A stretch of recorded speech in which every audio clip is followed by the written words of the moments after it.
Orang yang sering baca Al-Mulk, maka jasadnya akan dirawat, dijaga di alam kuburnya. Orang yang sering baca Al-Waqi'ah, dilimpahkan rizki yang kemudian terbuka mudah untuknya. Orang yang rajin baca Al-Baqarah, Ali Imran, saat pulang di hari kiamat nanti dilindungi oleh dua awan yang menaungi ka'annahuma ghamamatan. Hadiah. Makanya jadi ahli Quran, mulai dengan membaca. Biasakan, jangan sampai sehari nggak baca Quran. Baca. Bagi, Bu, gampang Pak, saya kasih rumus ya, rumus cepat. Kalau Anda ingin khatam sebulan 30 juz, berarti sehari berapa? Ya, paling gampang 1 juz. Kalau lihat banyak 1 juz, bagi ke waktu sholat. Juz pertama misalnya Al-Fatihah plus 141 ayat Al-Baqarah. Al-Fatihah simpanlah, kita sudah hafal kan? 141 bagi 5, berapa? 28. 28, subuh 28, zuhur 28, asar, maghrib, isya 28. Kepanjangan Ustaz bagi 2. Sebelum subuh 14, setelah subuh 14. 14 ayat itu berapa? Ya Allah, pernah nggak berdoa begini? Mudahkan urusan saya dalam pekerjaan, supaya saya bisa menaatimu dalam kehidupan. Ya Allah, anugerahkan kepadaku rizki dari hasil ikhtiarku, supaya aku bisa maksimal menaatimu. Hamba ingin berzakat ya Allah, hamba ingin berhaji ya Allah. Lakukan zikir Nabi Ayub alaihissalam. Bukan hanya diberikan ketenangan pada jiwa, bahkan diberikan kesembuhan. Diberikan kesembuhan. Saya berani mengatakan ini karena saya coba praktekkan di kalangan teman-teman spesifik, dan hatinya 100%. Ada di antara mereka yang matanya satu nggak ngelihat. 2-3 hari ke belakang saya dapat berita, ternyata yang nggak melihat ini hari pertama, kedua, ke-13, ke-14, ke-15 tiba-tiba remang-remang penglihatannya. Begitu masuk hari selanjutnya, dia buka kamar mandi masih pakai handuk, langsung ada cahaya. Ini nyata. Kelihatan semua benda yang di situ. Bisa melihat kembali. Dia keluar seketika, dia langsung sujud bersyukur kepada Allah Subhanahu wa taala. Ini kisah nyata, saya tidak mengarang. Dikirnya anni massaniya dhurru wa anta arhamur rahimin. Allahumma anni massaniya dhurru wa anta arhamur rahimin. Ya Allah, penyakit ini sudah mengganggu saya, melukai saya, sedangkan Engkau yang paling sayang kepada saya. Kalau yang paling sayang saja tidak menyembuhkan saya, kepada siapa lagi saya mesti meminta? Karena nggak akan sia-sia apa yang kita ikhtiarkan lillahi ta'ala. Tapi kalau nanti dapat hasil, apapun hasilnya, baik atau buruk, kembalikan kepada takdir. Kalau baik, ini adalah anugerah dari Allah, takdir bagi saya. Kalau buruk, ini adalah bukan takdir saya, ada takdir saya yang lain.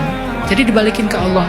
Sehingga kalau kita dapat sesuatu nggak sombong, ketika kita kehilangan sesuatu, kita tidak berputus asa. Selepas sholat subuh, jangan skip satu doa ini ya, karena doa ini doa yang powerful luar biasa, doa yang Nabi tidak pernah tinggalkan seumur hidup beliau. Apa doanya? Allahumma inni as'aluka ilman nafi'a wa rizqan thayyiba wa amalan mutaqabbala. Baca, amalkan, seberluaskan, di-share seluas-luasnya, diamalkan tentunya juga, dan dirutinkan. Semoga Allah berikan kepada kita ilmu yang manfaat, rezeki yang baik, serta amal saleh yang Allah terima. Barakallahu fiik. Sebesar apapun dosamu, jangan tinggalkan salat. Karena salat itu ibadah yang langsung menyambungkan kita sama Allah. Tali hubungan kita sama Allah. Kalau tali hubungan kita sama Allah terputus, tidak ada tali yang bisa sambung lagi. Dan selama Anda menjaga salat, berarti masih ada harapan masuk dalam golongan yang akan diampuni Allah. Ada ampunan, ada harapan ampunan. Tapi kalau tidak salat, terus bagaimana Allah ampuni kalau tidak mau bertaubat? Kalau nanti Anda wafat, Anda pindah ke alam kubur, kalau ingin di kuburnya terang, nyaman, banyak rezekinya, lakukan amalan Quran surah ketiga ayat 169 sampai 172. Tapi kalau Anda abai, Anda akan seperti Firaun dulu. Setiap pagi sampai petang ditampakkan neraka. Quran surah ke-40 teman-teman sekalian, disampaikan oleh Allah langsung ya, dari ayat 45 sampai 46-nya. Sampai terjadi kiamat disampaikan Quran surah ke-75. Tidak ada satupun yang terjadi dalam hidup kita yang bukan takdir. Tapi apa maksud takdir ini? Bersabar. Karena kita nggak bisa menyimpulkan takdir hari ini. Kita nggak bisa menyimpulkan takdir dalam waktu yang sedikit, yang pendek. Kita butuh waktu bersabar beberapa lama sampai kita akhirnya mengerti. Lagi pula, nggak apa-apa kalau kita belum bisa menyimpulkan takdir. Biarkan takdir itu yang lihat secara utuh itu adalah Allah. Biarkan puzzle itu yang tahu gambar utuhnya hanyalah Allah. Kita percaya aja sama Allah karena Allah Maha Baik. Itu aja yang kita jalanin. Walaupun tetap sakit, walaupun tetap kecewa, walaupun tetap terluka, walaupun tetap menangis. Tapi nggak usah terburu-buru untuk menyimpulkan apa maksud dari takdir ini. Jalanin aja dulu. Nanti juga akan kebuka sedikit demi sedikit.